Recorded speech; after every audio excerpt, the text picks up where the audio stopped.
Selamat datang di Nanti Malam, sebuah ruang cerita di mana mitos, legenda, dan kisah-kisah mistis dari berbagai penjuru Nusantara akan kami hadirkan untuk kalian.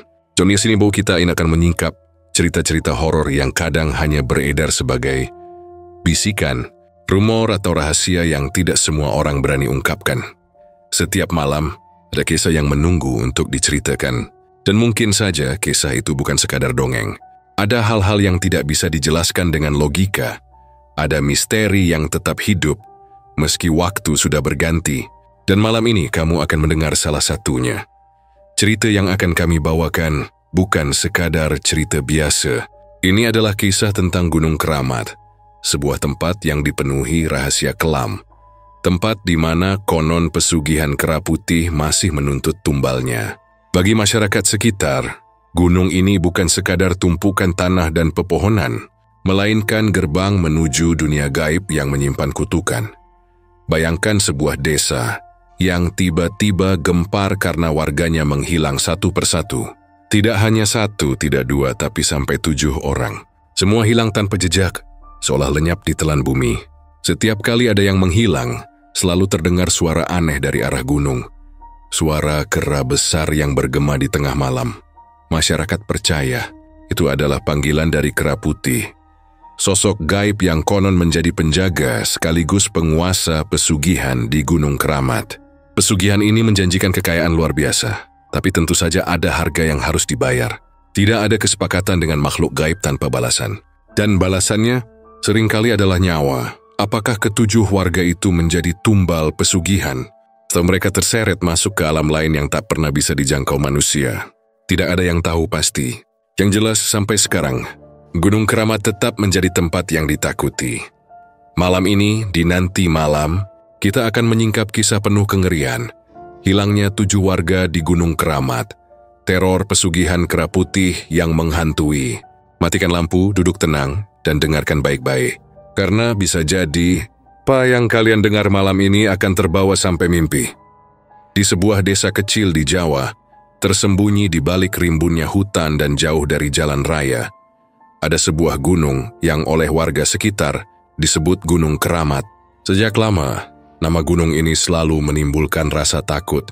Bahkan hanya dengan menyebutnya saja banyak orang langsung merinding. Gunung itu menjulang tak terlalu tinggi, tapi hutan yang menutupinya lebat sekali. Dan di malam hari gelapnya seperti menelan apapun yang ada di sekitarnya. Tidak ada orang yang berani mendaki gunung itu sendirian, apalagi di malam hari. Warga percaya gunung itu adalah rumah bagi makhluk halus. Mereka menyebutnya tempat para lelembut, jin dan arwah gentayangan yang belum menemukan jalan pulang. Ada cerita turun-temurun yang mengatakan kalau di lereng tertentu sering terdengar suara gamelan tengah malam. Bayangkan, di tengah sunyi dan gelap tiba-tiba terdengar suara gong, kendang, dan suling yang dimainkan dengan irama halus. Tidak ada tanda-tanda manusia, tapi bunyinya jelas sekali. Kadang suara itu seperti dekat, kadang terdengar jauh. Seolah berpindah-pindah dari satu pohon ke pohon lain. Orang tua dulu selalu mengingatkan, yen krungu suara, gamelan soko alas, ojo dituruti. Tutup kupingmu melaku terus aja nganti kelingan. Jika mendengar gamelan gaib itu, jangan pernah mencari sumber suaranya. Jangan menoleh, jangan berhenti. Karena katanya kalau kita mengikuti suara itu, kita bisa hilang tanpa jejak, dibawa masuk ke alam gaib. Masyarakat desa terbiasa hidup dengan aturan-aturan tak tertulis yang diwariskan nenek moyang. Mereka percaya ada batas halus antara dunia manusia dan dunia makhluk gaib. Dan Gunung Keramat adalah salah satu batas itu. Siapapun yang melanggar atau bersikap seenaknya di sana, pasti akan kena akibatnya. Namun, ada cerita yang lebih menyeramkan daripada sekadar suara gamelan. Cerita itu berkaitan dengan sesuatu yang disebut pesugihan kera putih.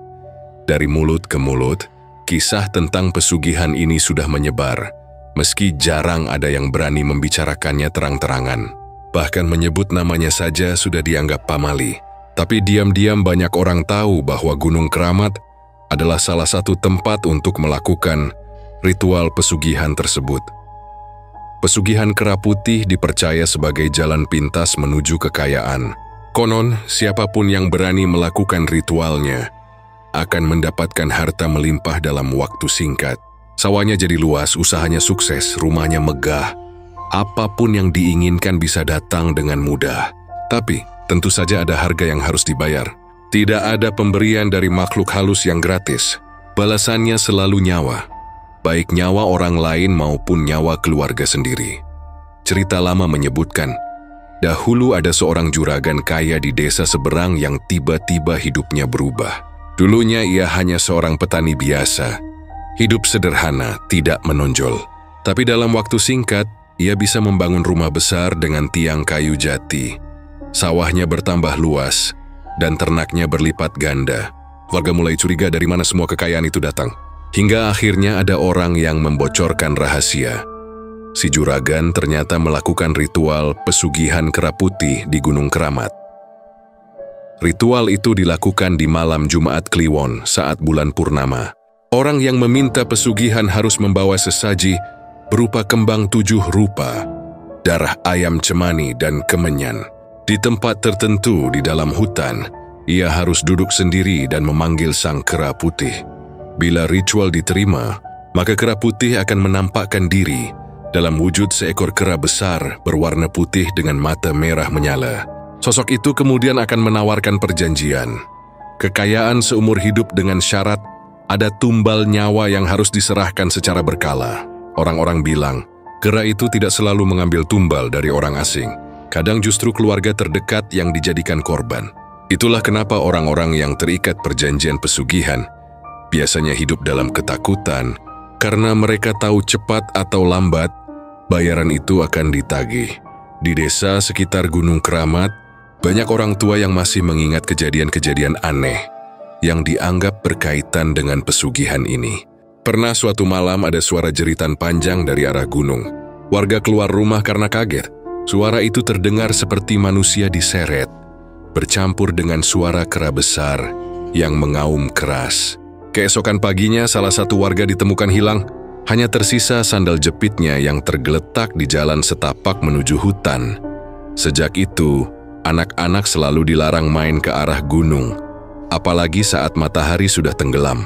Para orang tua selalu menakut-nakuti, ojo nyedak Gunung Keramat sawise maghrib, Yenora di gondol kera putih. Dan anak-anak pun menurut karena rasa takut lebih kuat daripada rasa ingin tahu. Walau begitu, masih ada saja orang yang nekat. Rasa tamak kadang lebih besar daripada rasa takut. Ada orang-orang yang diam-diam pergi ke sana dengan tujuan mencari pesugihan. Mereka percaya bahwa kera putih bisa memberikan kekayaan instan.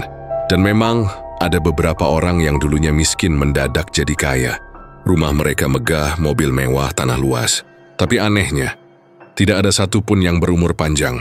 Ada yang mati mendadak, ada yang keluarganya terkena musibah, ada juga yang hilang tanpa jejak. Gunung Keramat akhirnya benar-benar dianggap angker. Bahkan orang-orang yang tidak percaya mistis pun memilih menghindar. Tidak ada yang berani tidur di hutan sana meski hanya semalam.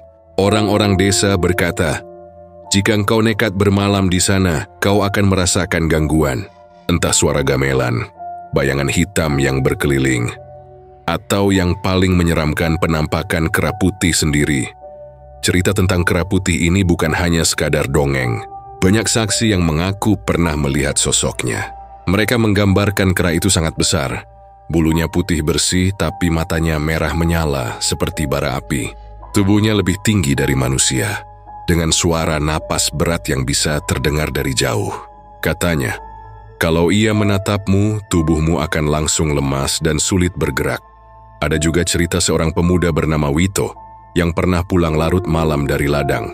Ia harus melewati jalan kecil di pinggir gunung. Saat itu suasana sepi, hanya terdengar suara jangkrik. Tiba-tiba ia mencium bau anyir seperti darah segar. Tidak lama kemudian terdengar suara ranting patah. Wito menoleh, dan dari balik pohon besar ia melihat sepasang mata merah menyala menatapnya. Sosok itu perlahan keluar dari balik kegelapan. Seekor kera besar berbulu putih. Wito panik, kakinya gemetar. Dia mengecoh, berlari. Tapi tubuhnya terasa berat seolah ada yang menahan. Baru setelah ia membaca doa yang diajarkan orang tuanya, tiba-tiba sosok itu lenyap begitu saja. Wito berlari pulang tanpa menoleh lagi. Sejak malam itu, ia bersumpah tidak akan pernah melewati jalan itu sendirian. Gunung Keramat menyimpan banyak misteri yang tidak bisa dijelaskan. Warga desa hanya tahu satu hal, jangan main-main dengan tempat itu. Jangan coba-coba mencari pesugihan, apalagi mengganggu yang tak kasat mata. Karena di balik janji kekayaan ada kengerian yang menunggu. Pesugihan kera putih bukan hanya mitos menakut-nakuti orang, tapi sebuah perjanjian gelap yang nyata, yang masih menghantui desa hingga sekarang. Malam demi malam, suara gamelan kadang masih terdengar. Sesekali ada yang mengaku melihat bayangan putih melintas cepat di antara pepohonan. Dan ketika ada orang yang tiba-tiba hilang tanpa jejak, warga hanya bisa berbisik-bisik, "Ojo nganti melu-melu, kuwi wis dadi tumbal." Jangan ikut campur karena mungkin itu sudah jadi bagian dari perjanjian yang tidak bisa dibatalkan. Dan begitulah, cerita tentang Gunung Keramat selalu membuat bulu kuduk berdiri. Gunung itu bukan hanya sekadar tanah yang menjulang, tapi juga tempat di mana dunia manusia dan dunia gaib saling bersinggungan. Siapapun yang masuk ke sana tanpa izin, siap-siap berhadapan dengan sesuatu yang tidak pernah bisa dibayangkan. Karena di balik heningnya malam, ada mata yang selalu mengawasi. Mata merah menyala milik kera putih. Malam itu, suasana desa begitu hening. Angin malam berhembus pelan membawa aroma tanah basah setelah hujan sore tadi. Di sebuah rumah sederhana di pinggir desa, seorang lelaki tua bernama Pak Sarman sedang bersiap-siap keluar rumah. Dia membawa sebilah parang, sebuah ikat kepala lusuh, dan keranjang rotan. Katanya kepada istrinya ia hanya ingin mencari kayu bakar ke hutan. Istrinya sempat menahan, karena hari sudah malam, dan hutan dekat Gunung Keramat terkenal angker. Tapi Pak Sarman tersenyum kecil. "Ora popo bu, aku wes biasa. Kayu bakar saiki lagi entek, besok pagi kita butuh masak." Istrinya hanya bisa menghela napas. Pak Sarman memang keras kepala, meski usianya sudah lebih dari 50 tahun. Ia terbiasa mencari kayu bahkan sampai ke kaki Gunung Keramat. Baginya gunung itu hanyalah hutan biasa, tempat ia mengambil hasil alam.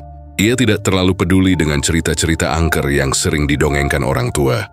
Dengan langkah mantap, ia pun pergi malam itu, meninggalkan lampu minyak yang masih menyala redup di rumahnya. Jam sudah menunjukkan hampir pukul 9 malam. Suara jangkrik bersahutan, dan sesekali terdengar burung hantu bersuara dari kejauhan. Pak Sarman berjalan menyusuri jalan setapak. Parangnya sesekali ia gunakan untuk menebas ilalang yang menghalangi. Bulan malam itu hanya setengah, sinarnya tidak terlalu terang. Tapi bagi Pak Sarman, jalan itu sudah biasa ia lewati, bahkan dengan mata tertutup sekalipun. Ia tidak merasa takut. Namun entah mengapa, malam itu suasana terasa berbeda. Udara mendadak dingin, jauh lebih dingin dari biasanya. Bulu kuduknya meremang, meski ia mencoba menepis rasa itu. Ia berhenti sebentar, menghela napas, lalu berkata pelan, "Nuwun sewu, mbah, ku mau ngarep jupuk kayu, ora ganggu." Kata-kata sederhana itu adalah kebiasaan warga desa kalau masuk hutan atau tempat angker. Sebuah permisi kepada penghuni gaib agar tidak diganggu. Setelah berjalan hampir 1 jam, Pak Sarman mulai mengumpulkan ranting-ranting kering. Tangannya cekatan memasukkan kayu ke dalam keranjang. Tapi di tengah kesibukannya, ia tiba-tiba mendengar suara aneh. Itu seperti ada sesuatu yang bergerak di balik semak-semak.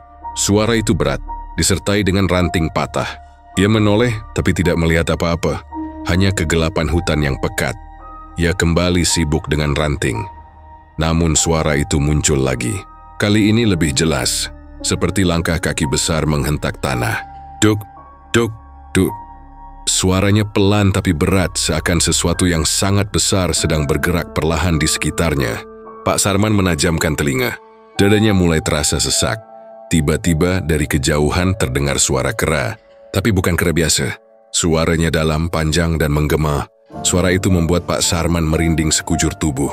Ia berdiri kaku, matanya menatap ke arah gelap.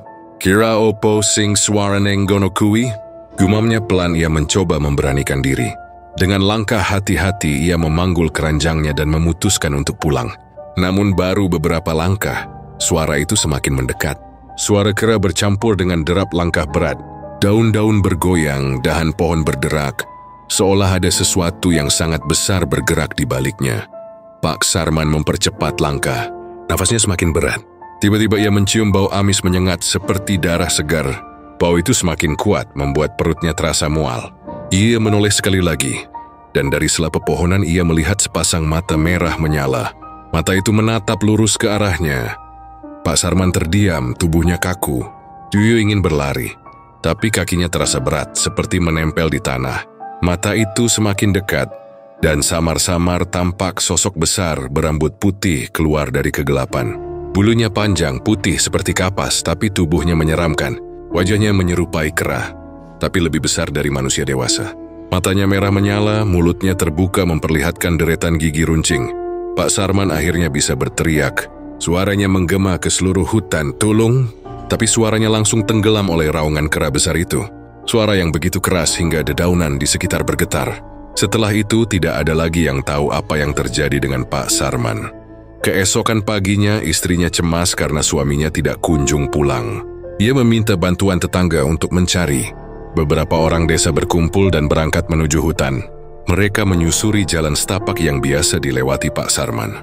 Matahari sudah tinggi, tapi suasana hutan tetap terasa lembab dan mencekam.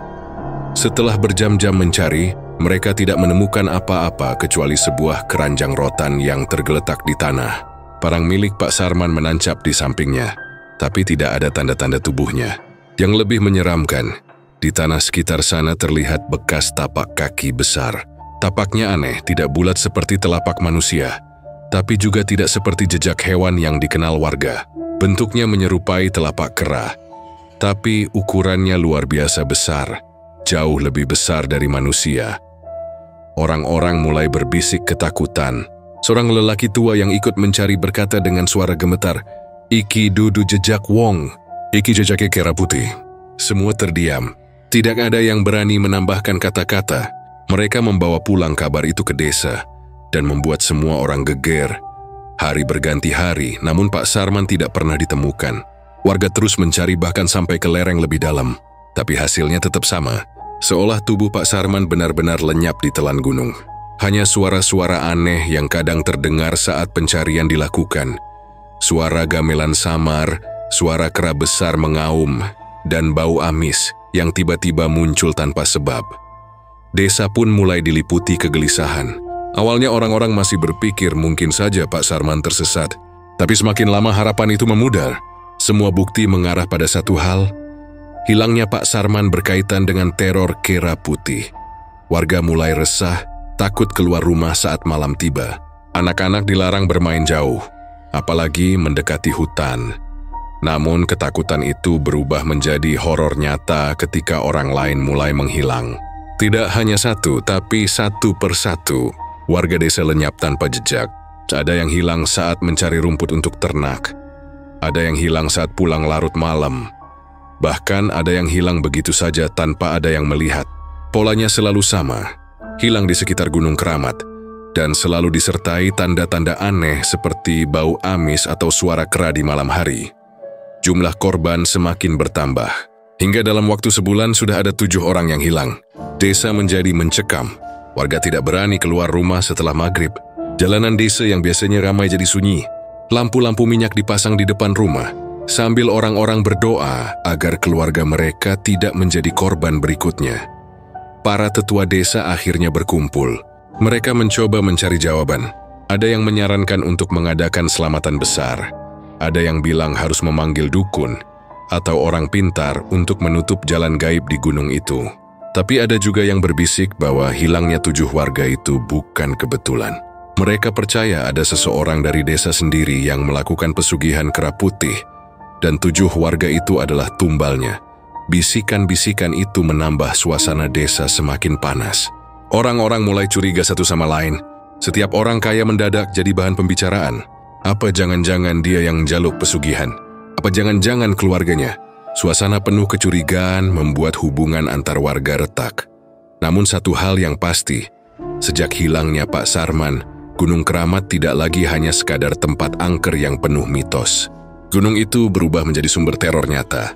Setiap malam, orang-orang bisa mendengar suara kera besar mengaum dari arah gunung, setelah mengingatkan bahwa ia masih ada, masih lapar, dan masih mengincar tumbal berikutnya.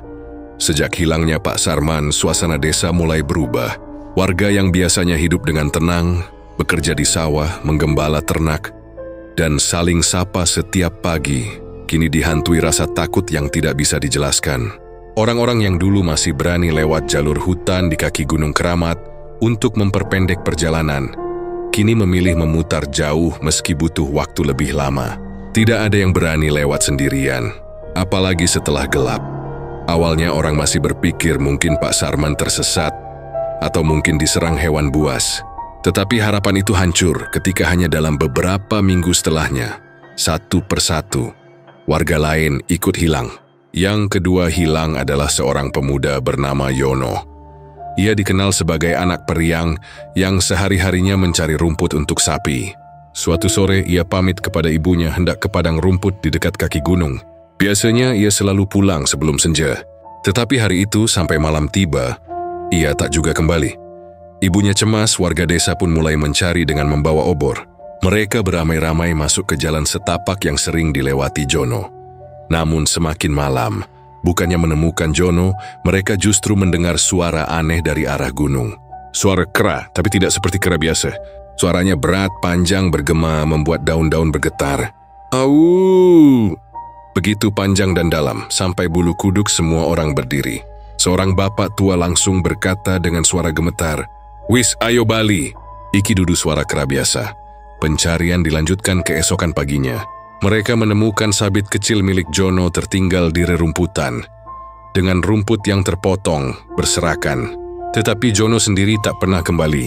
Dari hari itu, nama Jono menyusul nama Pak Sarman, masuk dalam daftar orang yang hilang tanpa jejak. Belum habis warga membicarakan hilangnya Jono.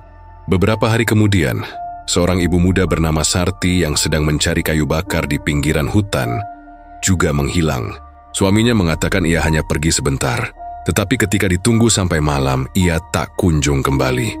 Saat warga mencari, yang ditemukan hanyalah kain jarik yang biasa ia pakai, tersangkut di ranting. Anehnya, kain itu basah seperti terkena darah, meski tidak ada tubuh atau luka di sekitarnya. Warga desa ketakutan dan mulai percaya bahwa yang terjadi bukan kebetulan. Hilangnya 3 orang berturut-turut membuat desa semakin mencekam. Malam-malam menjadi sunyi. Biasanya suara anak-anak masih terdengar bermain sampai menjelang isya, kini tak ada lagi. Semua pintu rumah dikunci rapat setelah maghrib. Lampu minyak dinyalakan lebih awal. Ibu-ibu selalu mengingatkan anak-anak mereka dengan nada keras.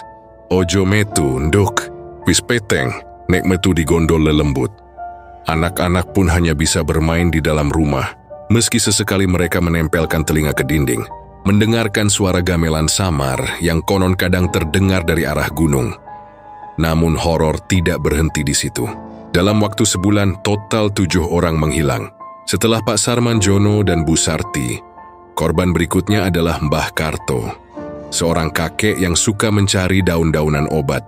Kemudian seorang gadis remaja bernama Rini, yang sedang menimba air di sumur dekat hutan. Seorang bapak pedagang keliling bernama Tarno, dan terakhir seorang anak lelaki berusia 12 tahun, bernama Raka, yang hilang ketika sedang bermain layangan di dekat sawah.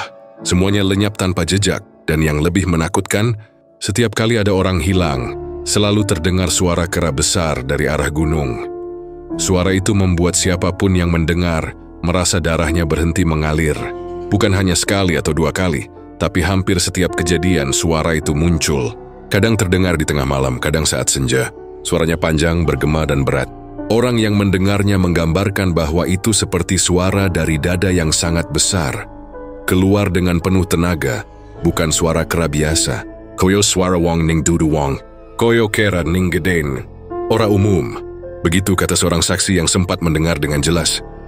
Setiap kali suara itu terdengar, warga hanya bisa saling pandang. Tidak ada yang berani keluar rumah. Bahkan para lelaki yang biasanya berani pun lebih memilih diam dan bersembunyi di dalam sambil membaca doa dalam hati. Anak-anak ditarik ke dalam kamar. Lampu minyak ditutup sebagian, seolah berharap suara itu tidak menyadari ada manusia di sekitarnya. Desa berubah menjadi tempat penuh teror. Orang-orang tak lagi membicarakan panen atau harga hasil bumi, tetapi hanya membicarakan siapa lagi yang akan hilang berikutnya. Setiap keluarga berdoa agar bukan anggota mereka yang jadi korban. Ibu-ibu menangis, bapak-bapak hanya bisa geleng kepala, Dan para tetua desa duduk termenung. Wajah mereka pucat karena tidak tahu apa yang harus dilakukan. Beberapa orang mulai berbisik bahwa semua ini ada hubungannya dengan pesugihan kera putih. Mereka percaya ada seseorang dari desa atau sekitarnya yang melakukan ritual itu, dan tumbalnya adalah warga sendiri. Bisikan itu membuat suasana semakin panas. Rasa saling percaya di antara warga mulai runtuh. Setiap kali ada orang kaya mendadak, orang-orang langsung curiga. Setiap kali ada keluarga yang tiba-tiba usahanya lancar, mereka dibicarakan diam-diam. Apa ojo-ojo ne deweke sing jaluk pesugihan? Nek tenan, korban bakal terus nambah. Kecurigaan itu membuat beberapa keluarga memilih menutup diri. Mereka tidak lagi banyak bergaul, takut menjadi sasaran gosip. Tetapi rasa takut tetap saja tidak hilang. Karena kenyataannya 7 orang sudah benar-benar hilang tanpa jejak. Hilang di tempat yang sama, di sekitar Gunung Keramat, dan selalu dengan tanda yang sama. Bau amis, suara kera, atau barang-barang kecil yang tertinggal begitu saja. Malam-malam di desa terasa semakin panjang. Suara anjing melolong sering terdengar, diikuti dengan suara aneh dari arah gunung. Pernah suatu malam, warga satu desa mendengar suara gamelan yang begitu jelas. Padahal tidak ada pesta atau hajatan dimanapun. Suara itu datang dari arah Gunung Keramat. Mengalun pelan, indah, tapi juga menyeramkan. Di tengah suara gamelan itu, tiba-tiba terdengar lagi suara kera besar mengaum. Kali ini lebih keras daripada biasanya. Suaranya begitu dalam hingga kaca-kaca jendela bergetar, dan beberapa lampu minyak padam sendiri. Orang-orang desa hanya bisa menutup telinga sambil memeluk keluarga mereka. Tidak ada yang berani melihat keluar. Seorang tetua desa yang sudah sangat tua bahkan berbisik lirih. Iki tandane kera putih wis tangi. Lendeweke lagi ngancani wong-wong sing didade ketumbal. Setelah kejadian itu, semakin jelas bagi semua orang bahwa hilangnya 7 warga tidak bisa lagi dianggap kebetulan. Gunung Keramat benar-benar menyimpan teror. Tidak ada yang tahu apakah orang-orang yang hilang itu dibawa ke alam lain, dijadikan korban tumbal, atau bahkan dimakan oleh makhluk gaib yang mereka sebut kera putih. Tetapi yang pasti, setiap kali ada suara itu, bulu kuduk semua orang berdiri, dan mereka tahu satu hal, teror belum selesai. Setelah hilangnya 7 orang dalam waktu singkat, suasana desa benar-benar berubah mencekam. Semua orang merasa ketakutan, tetapi di balik rasa takut itu, ada sesuatu yang semakin lama semakin kuat, rasa penasaran. Inawi sebenarnya yang sedang terjadi. Kenapa semua orang yang hilang selalu terakhir terlihat mendekati Gunung Keramat? Dan mengapa setiap kali ada yang hilang, suara kera besar itu selalu terdengar dari arah gunung? Warga mulai mencari jawaban. Sampai akhirnya seorang sesepuh desa, Mbah Wiryo, memutuskan untuk buka suara. Mbah Wiryo adalah orang yang sudah sangat tua. Usianya lebih dari 80 tahun. Tubuhnya kurus, kulitnya penuh keriput, rambutnya memutih. Ia jarang bicara. Lebih banyak menghabiskan waktu duduk di kursi bambu depan rumah, merokok tembakau lintingan, menatap jauh ke arah Gunung Keramat. Banyak orang mengatakan Mbah Wiryo tahu banyak rahasia tentang gunung itu, tetapi ia selalu menolak berbicara. Namun malam itu, ketika warga berkumpul di balai desa untuk membicarakan hilangnya 7 orang, akhirnya angkat suara.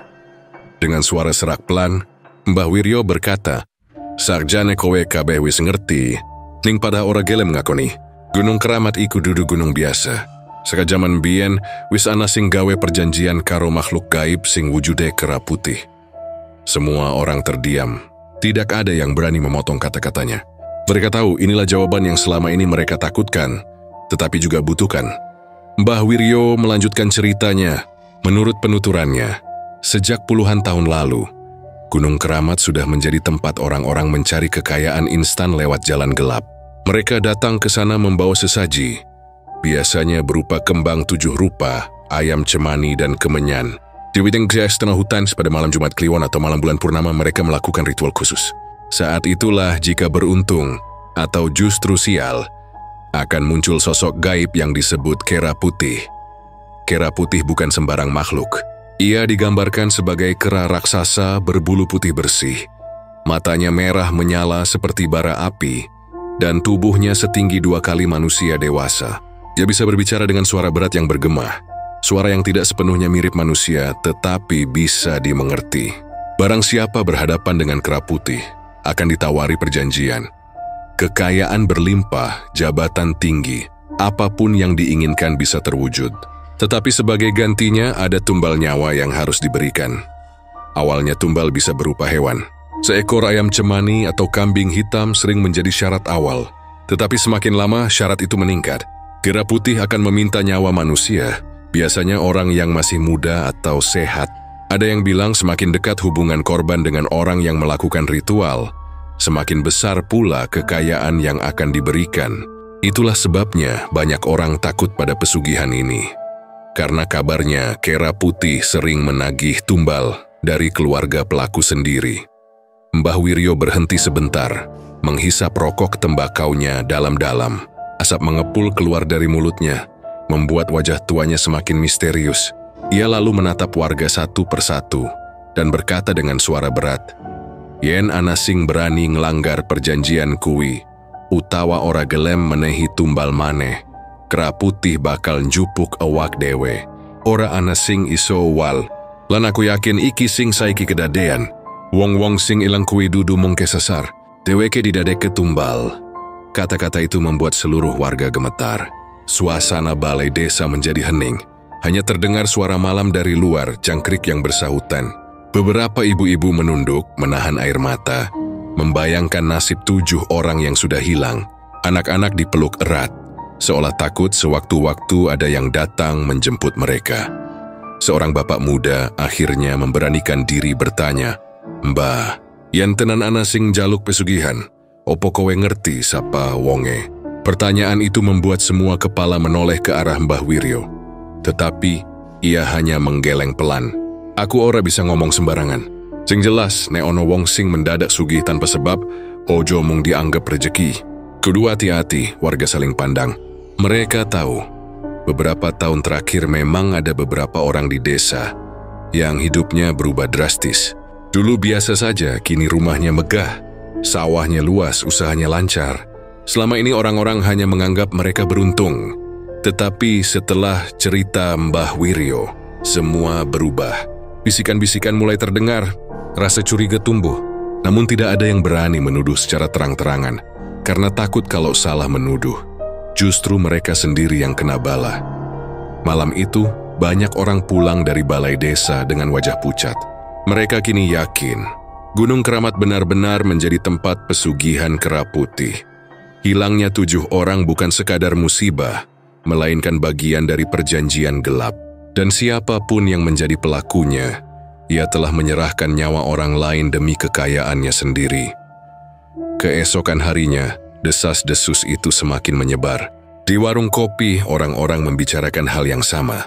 "Aku ngerti iki mesti ana sing gawe pesugihan," kata seorang lelaki setengah baya. "Nanging sapa wonge, aku ora wani ngomong." Sementara itu, ibu-ibu yang sedang menumbuk padi berbisik-bisik, menyebut nama-nama orang kaya di desa. Tidak ada yang bisa membuktikan, tetapi semua orang merasa yakin bahwa hilangnya 7 orang adalah ulah dari perjanjian itu. Di sisi lain, beberapa orang masih mencoba menyangkal. Mereka berkata mungkin hilangnya warga karena kecelakaan, mungkin dimakan hewan buas, atau mungkin mereka pergi jauh tanpa pamit. Tetapi semakin lama, alasan-alasan itu terasa lemah. Bukti-bukti yang ada, jejak kaki aneh, bau amis, suara gamelan, suara kera besar, semua mengarah pada hal yang sama, kera putih. Malam-malam berikutnya, teror semakin jelas. Pernah suatu malam, seorang bapak yang rumahnya menghadap ke arah Gunung Keramat, mengaku melihat sosok putih besar bergerak cepat di antara pepohonan. Sosok itu berdiri tegak lalu menghilang begitu saja. Bapak itu gemetar, bahkan hampir pingsan. Ia bersumpah bahwa sosok itu bukan manusia. "Koyo kera ning gedene dobele wong. Matane abang kemerahan, ora iso salah." Kesaksiannya membuat warga semakin yakin. Ada juga seorang gadis kecil yang tengah tertidur tiba-tiba menjerit keras. Ketika orang tuanya datang, ia berkata bahwa ada kera putih besar menatapnya dari jendela. Orang tuanya langsung keluar rumah, tetapi tentu saja tidak ada apa-apa. Namun jendela bambu itu jelas terbuka. Padahal sebelumnya terkunci rapat. Cerita-cerita itu menambah rasa takut. Tidak ada lagi yang berani keluar rumah setelah gelap. Bahkan beberapa orang memilih tidur berdesakan di satu rumah, merasa lebih aman jika bersama-sama. Mereka tahu jika memang benar ada pesugihan, maka tumbal berikutnya bisa siapa saja. Sampai suatu ketika, Mbah Wiryo kembali dipanggil untuk dimintai nasihat. Warga berkumpul lagi di rumah kepala desa. Dengan wajah serius, Mbah Wiryo berkata, "Aku wis ngelingke. Kabeh iki bakal terus kedadean nek wong sing gawe pesugihan ora berhenti. Kera putih ora bakal mandek sadurunge entuk apa sing dijanjeke. Kowe kabeh kudu luwih waspada. Lan ojo nganti ana sing kakehan ngomong sembarangan. Yen salah tuduh, kowe bisa dari tumbal sakjane." Kata-kata itu membuat semua orang membisu. Mereka sadar, mereka sedang berhadapan dengan sesuatu yang jauh lebih besar daripada sekadar kehilangan. Mereka berhadapan dengan makhluk gaib yang menuntut perjanjian, sesuatu yang tidak bisa dilawan hanya dengan tenaga manusia biasa. Dan sejak malam itu, nama Kera Putih tidak lagi hanya jadi bisikan di belakang. Nama itu berubah menjadi teror nyata yang menghantui semua orang. Setiap kali suara kera besar terdengar dari arah Gunung Keramat, orang-orang langsung bergetar. Mereka tahu, itu bukan sekadar suara hewan liar. Itu adalah suara pengingat bahwa perjanjian gelap masih berjalan dan nyawa masih terus ditagih. Malam itu, desa masih diselimuti ketakutan setelah mendengar cerita Mbah Wiryo tentang pesugihan Kera Putih. Tapi di balik rasa takut yang membekap hampir semua orang, ada sekelompok pemuda yang justru merasa penasaran. Mereka tidak tahan hanya diam, mendengar cerita dari mulut ke mulut tanpa pernah melihat kebenarannya. Di antara mereka, ada seorang pemuda bernama Jaka. Ia terkenal sebagai anak yang keras kepala, pemberani, sekaligus nekat. Sejak kecil Jaka selalu ingin tahu hal-hal yang orang lain jauhi. "Aku pengen ngerti tenan opo mung dongeng. Ojo nganti awake dewe mung dicekoki rasa wedi," katanya lantang ketika kumpul dengan teman-temannya di gardu malam itu. Ada 4 orang lain yang akhirnya ikut serta, Budi, Anto, Surya, dan Randy. Bermata semua sebaya dengan Jaka, sekitar awal 20-an tahun. Meskipun wajah mereka berusaha terlihat berani, sebenarnya dada mereka berdegup kencang. Keputusan untuk naik Gunung Keramat malam-malam bukan keputusan kecil. Tapi rasa penasaran mereka mengalahkan rasa takut. Mereka ingin membuktikan sendiri apa benar ada sosok Kera Putih, seperti yang diceritakan orang-orang. Sebelum berangkat, mereka hanya membawa senter, parang kecil, dan doa seadanya. Tidak ada persiapan lain. Ibu-ibu yang mendengar rencana mereka langsung melarang. "Aja le, ojo macam-macam. Kowe orang ngerti opo sing ngenteni nang kono." Tapi Jaka hanya tersenyum. "Yen terus wedi kapan rampunge? Kita kudu ngerti sing sejatine." Kata-kata itu membuat teman-temannya mengangguk, meski wajah mereka pucat. Sekitar pukul 11 malam mereka mulai berjalan menyusuri jalan setapak menuju kaki gunung. Langkah mereka pelan, hanya ditemani suara jangkrik dan lampu senter yang bergoyang. Angin malam menusuk membawa aroma tanah basah. Semakin jauh dari desa, suasana semakin sepi. Tidak ada suara ayam, tidak ada suara anjing. Hanya hening yang mencekam. Beberapa ratus meter setelah masuk area hutan, bau aneh mulai tercium. Bau amis yang menusuk hidung seperti darah segar. Mereka berhenti, saling pandang. Randy menutup hidung sambil berbisik. "Bau opo iki, Ja?" "Koyo getih." Jaka hanya mengangkat alis menyorotkan senter ke tanah. Tidak ada apa-apa selain daun kering. Tetapi semakin mereka berjalan, bau itu semakin pekat. Seperti ada sesuatu yang baru saja mati di sekitar situ. Lalu tiba-tiba terdengar suara aneh. Duk, duk, duk. Suara berat, seperti langkah kaki makhluk besar. Tanah di sekitar mereka bergetar pelan setiap kali suara itu terdengar. Surya langsung gemetar, suaranya serak. "Aku krungu ora. Iki dudu langkah manungsa, Jak." Semua terdiam. Senter mereka saling silang, mencari sumber suara. Tapi yang terlihat hanya pepohonan yang menjulang gelap. Langkah itu semakin dekat. Duk, duk, duk. Berat, perlahan, tapi pasti mendekat ke arah mereka. Hati mereka serasa mau copot. Budi mulai panik, "Jak, ayo bali wae. Iki wis ora bener." Tapi Jaka menggenggam parang kecilnya erat-erat. "Oh, panik. Ayo tunggu disik." Meski begitu, dari getaran tangannya sendiri, jelas ia juga sedang ketakutan. Tiba-tiba dari kegelapan terdengar suara. Bukan suara hewan, bukan suara manusia biasa. Suara itu berat, bergema, dalam, membuat udara bergetar. Pergi! Ini bukan tempat kalian. Suaranya menggema panjang, seperti keluar dari dada raksasa. Senter mereka bergoyang, dan semua langsung mundur beberapa langkah. Anto sampai hampir terjatuh karena lututnya gemetar. Mereka saling pandang, wajah pucat, napas terengah. Tidak ada yang berani menjawab.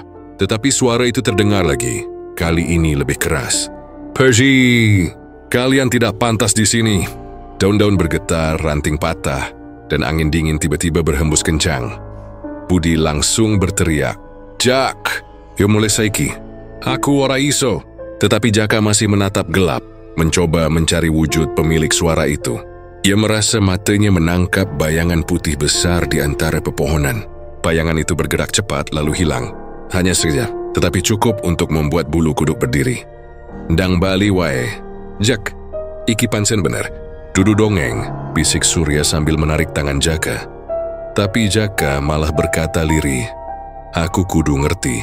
Iki sing tagoleki. Ia melangkah maju beberapa meter, menyorotkan senter ke semak-semak.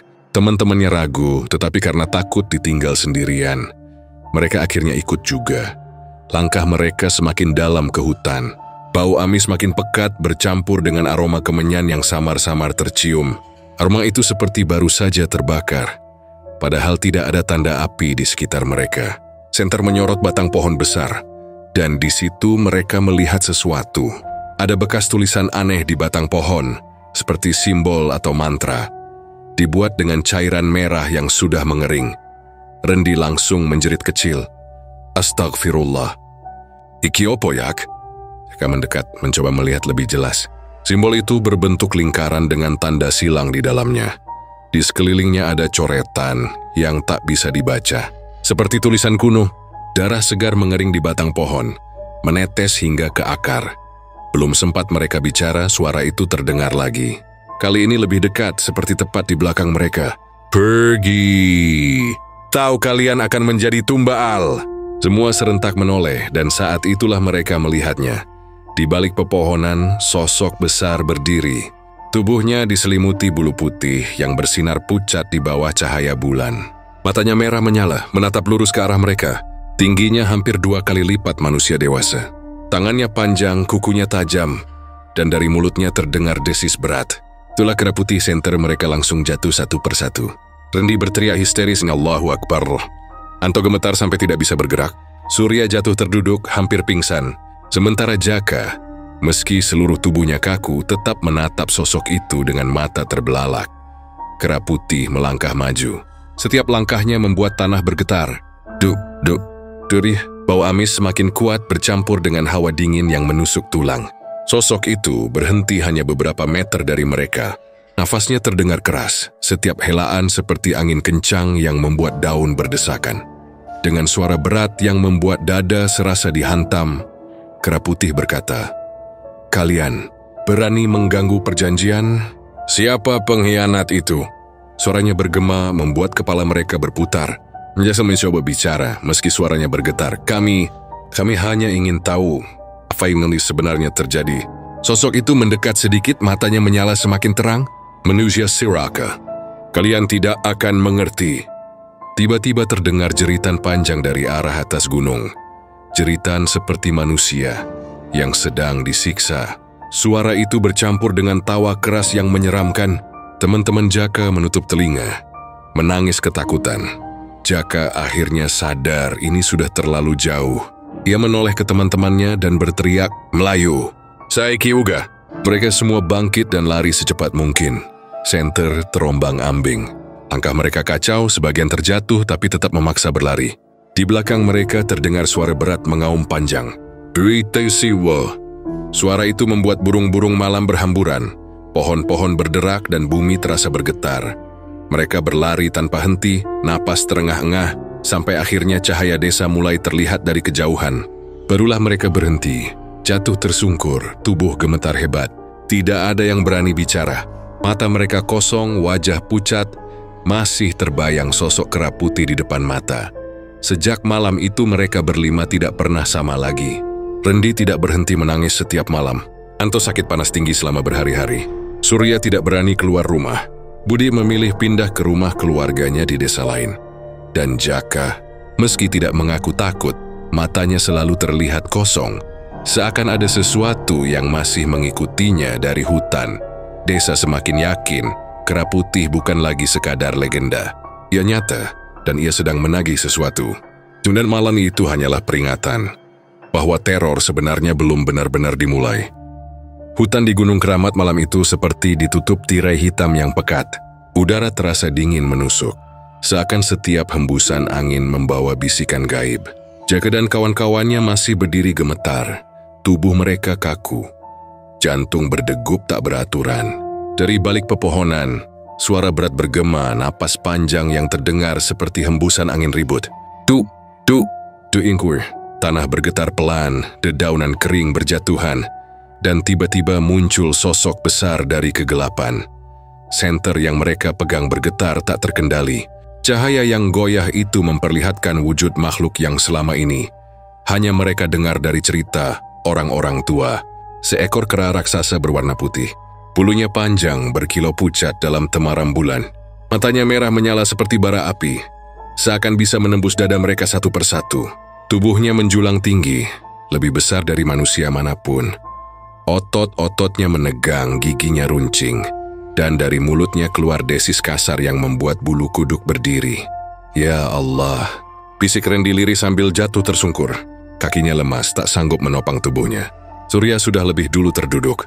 Tangan menutup wajahnya, suara isak kecil terdengar dari bibirnya. Anto mencoba lari beberapa langkah, tapi langsung terjerembab karena lututnya gemetar hebat. Jaka, meski wajahnya pucat pasi, masih terpaku menatap makhluk itu. Senter di tangannya berkedip-kedip dan tiba-tiba padam. Gelap gulita meliputi mereka. Hanya tersisa suara napas berat kera putih yang kini terasa begitu dekat. Satu hembusan napasnya saja membuat dedaunan di sekitar bergerak, seperti ada angin kencang datang dari satu arah. Budi berteriak, "Senterku mati!" Astagfirullah. Ia menekan-nekan tombol senter. Tangannya gemetar, keringat dingin mengucur. Randy mulai meracau, "Iki sakjane opoja. Aku ora kuat maneh, aku ora kuat." Di tengah kepanikan, suara cekikikan terdengar. Bukan satu, tapi diusulan dari segala arah. Suara itu tinggi, seram, bercampur dengan gema hutan. Hehehe. Hehehe. Suara itu membuat bulu kuduk mereka makin berdiri. Jaka mencoba menyalakan senter lagi. Setelah beberapa kali ditekan, lampu itu akhirnya menyala kembali. Tapi saat cahaya keluar, makhluk itu sudah tidak ada. Mereka saling pandang, wajah pucat, mata terbelalak. Yoga ada yang berani bicara. Hanya suara napas mereka yang terengah-engah memenuhi malam. Tetapi hening itu tidak berlangsung lama. Dari balik gelap, suara langkah berat kembali terdengar. Kali ini lebih cepat. Duk, duk, duk. Ranting patah, daun berguguran. Seperti ada sesuatu yang berlari mengitari mereka. Budi memutar senter ke kanan. Tidak ada apa-apa. Surya menyorot ke kiri, kosong. Tapi suara itu terus bergerak. Semakin dekat berputar mengelilingi mereka.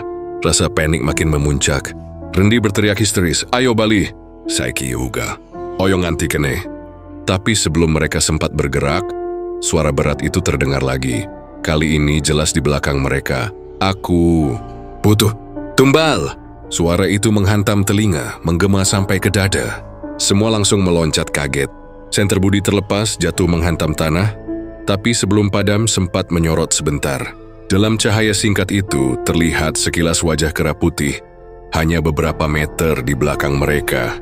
Matanya merah, mulutnya terbuka memperlihatkan gigi tajam, dan tawa menyeramkan kembali pecah. Hehehe. Anto berteriak sekencang-kencangnya dan lari tanpa arah. "Aku ora tahan, aku ora tahan!" Jaka berusaha mengejarnya, tapi langkah Anto kacau, dan dalam sekejap ia menghilang di balik gelap hutan. Suara teriakan Anto masih terdengar beberapa detik kemudian. Lalu tiba-tiba berhenti mendadak, digantikan keheningan mencekam. Semua orang membeku. Randy menangis keras, "Anto! Anto!" Tapi tak ada jawaban. Mereka tahu temannya itu mungkin sudah jadi korban. Jaka menarik napas dalam-dalam, mencoba menenangkan diri meski tubuhnya gemetar. Ia tahu mereka harus segera keluar dari hutan itu. "Cepet, ojo meneng wae, melayu kabeh," teriaknya. Mereka bertiga berlari sekencang mungkin. Senter bergoyang liar, menyorot pepohonan, tanah, dan akar yang membuat langkah tersandung. Suara langkah berat terus mengikuti mereka dari belakang. Semakin dekat, diiringi tawa cekikikan yang menggema. Nafas mereka tersengal, dada seperti mau pecah. Di tengah pelarian tiba-tiba senter Randy mati lagi. Gelap kembali menyelimuti mereka. Dari kegelapan itu suara kera putih terdengar begitu dekat, seperti berbisik tepat di telinga. "Kalian sudah dipilih?" Satu persatu, Randy langsung menjerit, jatuh dan meronta-ronta, seperti ada sesuatu yang menarik kakinya. Jaka dan Budi mencoba menariknya, tapi terasa berat, seolah ada kekuatan tak kasat mata yang menyeretnya ke kegelapan. Randy menjerit histeris, "Tulung! Tulung, Jak! Aku ora gelem. Aku ora gelem dari tumbal." Matanya membelalak, tangannya berusaha meraih apapun. Jaka menarik sekuat tenaga, tapi tiba-tiba tubuh Randy terangkat ke udara, terlempar beberapa meter ke dalam hutan. Suara tubuhnya membentur tanah keras terdengar, lalu hening. Tidak ada gerakan lagi dari sana. Budi menangis, "Astagfirullah." Yak loro wisilang. Tangannya gemetar memegang senter. Cahaya terus bergetar. Jaka hanya bisa menggertakkan gigi. Hatinya berteriak tapi tubuhnya lemah. Ia sadar mereka kini tinggal bertiga. Ia, Budi, dan Surya yang sudah hampir tak sadarkan diri karena ketakutan. Suara itu kembali terdengar. Kali ini lebih pelan, namun terasa menusuk ke telinga mereka. "Kalian saksi? Jangan kembali lagi, atau kalian semua akan hilang." Tamat bisi. Setelah kata-kata itu, angin kencang bertiup, membuat daun-daun beterbangan. Lampu senter mereka padam total, meninggalkan gelap yang pekat. Jaka menarik kedua temannya, memaksa mereka lari tanpa cahaya, hanya mengandalkan insting. Mereka tersandung akar, terjatuh, bangkit lagi, lari terbata-bata. Suara langkah berat perlahan menjauh, tetapi tawa menyeramkan masih terdengar samar, seakan makhluk itu sengaja membiarkan mereka keluar. Setelah waktu yang terasa sangat lama, mereka akhirnya melihat cahaya samar dari arah desa. Napas mereka hampir habis, kaki penuh luka karena terantuk bebatuan. Begitu mencapai batas hutan, mereka jatuh tersungkur. Tubuh gemetar hebat. Orang-orang desa yang mendengar keributan segera berlari menghampiri. Wajah mereka terkejut melihat kondisi Jaka, Budi, dan Surya yang pucat, keringat bercucuran. Mata kosong seperti habis melihat kematian. "Ngendi Kancamulio?" tanya salah satu warga. Tapi Jaka hanya terdiam, bibirnya gemetar. Budi menangis terseduh-seduh, sementara Surya pingsan di tempat. Malam itu, desa kembali diguncang kabar buruk. Dua pemuda hilang, Anto dan Randy, tanpa jejak. Dan yang paling mengerikan, kali ini ada saksi hidup yang melihat langsung wujud kera putih. Sejak kejadian itu, nama kera putih tidak lagi sekadar mitos yang dibicarakan dengan bisik-bisik. Dibawanya nyata, menampakkan diri di hadapan anak-anak muda desa. Dan lebih dari itu, ia sudah menegaskan satu hal. Tumbal masih terus dibutuhkan. Tidak ada yang tahu siapa lagi yang akan hilang, tapi semua yakin teror ini baru saja dimulai. Pagi itu, desa digemparkan oleh kepulangan tiga pemuda dengan wajah pucat, mata kosong, dan tubuh gemetar seperti habis bertemu dengan kematian. Jaka, Budi, dan Surya turun dari arah Gunung Keramat dengan langkah terseok. Pakaian kotor penuh tanah dan sobek di beberapa bagian. Warga yang sejak semalam cemas segera berlarian menghampiri mereka. Suara teriakan ibu-ibu bercampur dengan pertanyaan yang datang bertubi-tubi. "Ngendi Kancamulio?" tanya seorang bapak dengan wajah cemas. Jaka hanya diam, bibirnya bergerak tapi tidak ada kata keluar. Matanya kosong, menatap lurus ke tanah. Budi menangis sesenggukan, tubuhnya gemetar hebat. Surya bahkan pingsan di pangkuan ibunya yang langsung menjerit histeris melihat kondisi anaknya. Warga bingung, ketakutan bercampur dengan penasaran. Mereka menyeret ketiga pemuda itu ke balai desa. Jaka dipaksa duduk di kursi bambu. Sementara orang-orang mengelilinginya, kepala desa mencoba menenangkan suasana. Jaka krita ono sing sakjane kedadean. "Ngopo kowe tekan kene koyo wong ilang nyawane?" Jaka menunduk, kedua tangannya terkepal di pangkuan. Napasnya masih memburu. Lama ia terdiam, sampai akhirnya dengan suara parau ia berkata lirih, Aku baru deweke." Semua orang langsung menahan napas. "Deweke? Sampai sing kowe maksud, Jak?" desak seorang warga. Jaka mengangkat wajahnya, matanya berair. Kirapuda. Suasana mendadak hening. Hanya suara ayam dari kejauhan yang terdengar. Seakan seluruh desa ikut menelan kengerian itu. Budi menjerit, "Benar, aku uga weruh. Matane abang gedini kaping pindho manungsa. Deweknya kelor kancene." Tangisnya pecah, membuat suasana semakin mencekam. Kepala desa mencoba menenangkan mereka. Tapi jelas malam itu sudah merenggut 2 korban lagi. Tunianto dan Randy. Hilang tanpa jejak sama seperti 7 warga sebelumnya. Kini total 9 orang lenyap di sekitar Gunung Keramat. Desa semakin yakin, teror ini bukan kebetulan. Sejak saat itu, orang-orang benar-benar menghindari Gunung Keramat. Jalan setapak menuju ke sana ditutup dengan batang bambu, ditandai dengan janur kuning. Tidak ada yang berani melewati. Bahkan pada siang hari sekalipun. Anak-anak diingatkan keras, "Ojo nyedak kono, nek ora pengen ilang kaya wong-wong sak durunge." Namun meski semua orang sepakat menjauh, misteri itu tetap menggantung. Tidak ada yang tahu pasti apa yang sebenarnya terjadi dengan 9 orang yang hilang. Ada yang bilang mereka dijadikan tumbal pesugihan. Ada pula yang percaya mereka terseret ke alam gaib, tidak bisa kembali. Sebagian orang bahkan berbisik, mungkin mereka masih hidup tapi terjebak di dunia lain yang tak kasat mata. Mbah Wiryo, sesepuh desa, kembali dipanggil untuk dimintai penjelasan. Dengan suara berat ia berkata, "Aku wis ngelingke. Kira putih ora bakal muncul nek ora ana sing nyebut. Tegese, ana wong sing tenan-tenan gawe perjanjian. Wong-wong sing ilang kui didadek ketumbal. Lanek perjanjiane durung rampung, tumbal bakal terus dicokot." Kata-kata itu membuat semua orang saling pandang dengan wajah ngeri. Kecurigaan kembali merebak. Orang-orang mulai bertanya-tanya siapa yang tega membuat perjanjian itu. Tapi tidak ada yang berani menuduh terang-terangan. Semua hanya berbisik di belakang, menunjuk dengan tatapan, lalu buru-buru menunduk ketika orang yang dicurigai lewat. Malam-malam berikutnya, desa semakin sunyi. Tidak ada suara senda gurau. Tidak ada anak-anak bermain peta umpet. Semua orang mengunci pintu rapat-rapat setelah maghrib. Mereka percaya, suara kera yang kadang masih terdengar dari arah gunung adalah panggilan maut. Nek krunggu oyo dijawab, dek diabaikan isi ono kesempatan selamat. Nanging nek wani nyaut, awake dewe iso digondol. Begitu pesan yang berulang kali disampaikan para tetua. Suatu malam, seorang bapak yang sedang menimba air di sumur mendengar suara itu. Suara kera besar, berat, bergema dari arah gunung. Bulunya meremang, tangannya hampir melepaskan ember timba. Tapi ia menggigit bibir, menahan diri untuk tidak menoleh, tidak bicara. Dengan cepat ia berlari masuk ke rumah, mengunci pintu rapat-rapat. Malam itu ia tidak bisa tidur, telinganya masih terngiang-ngiang suara mengerikan itu. Kejadian demi kejadian terus menambah rasa takut. Ada yang mengaku melihat bayangan putih besar melintas di kebun belakang rumah. Ada yang mendengar tawa cekikikan di dekat sawah meski tidak ada orang. Bahkan pernah ada seorang ibu yang tengah menidurkan bayinya. Tiba-tiba mendengar suara berat berbisik di telinga. "Siji, loro, telu." Seakan menghitung jumlah tumbal berikutnya. Ibu itu menjerit ketakutan, memeluk bayinya erat-erat. Namun meski begitu banyak saksi, tidak ada bukti nyata. Tidak ada jenazah, tidak ada darah, tidak ada tubuh yang ditemukan. Hanya jejak kaki besar mirip telapak kera yang kadang muncul di tanah becek, lalu menghilang begitu saja. Seolah-olah semua itu memang disengaja agar tetap menjadi misteri. Tahun demi tahun berlalu, dan hilangnya 9 orang itu tidak pernah terjawab.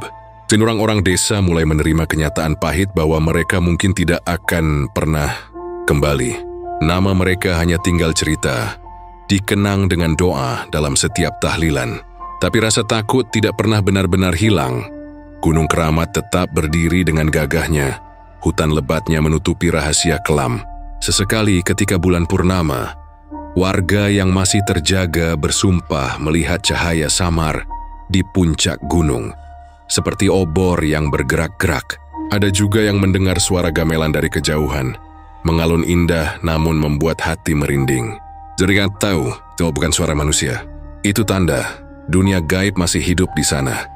Sampai hari ini orang-orang desa sepakat, jangan pernah mendekati Gunung Keramat di malam hari. Apalagi jika terdengar suara kera memanggil. Karena itu bisa jadi panggilan maut, panggilan dari kera putih yang sedang mencari tumbal berikutnya. Dan misteri itu tetap menggantung, tidak pernah terungkap.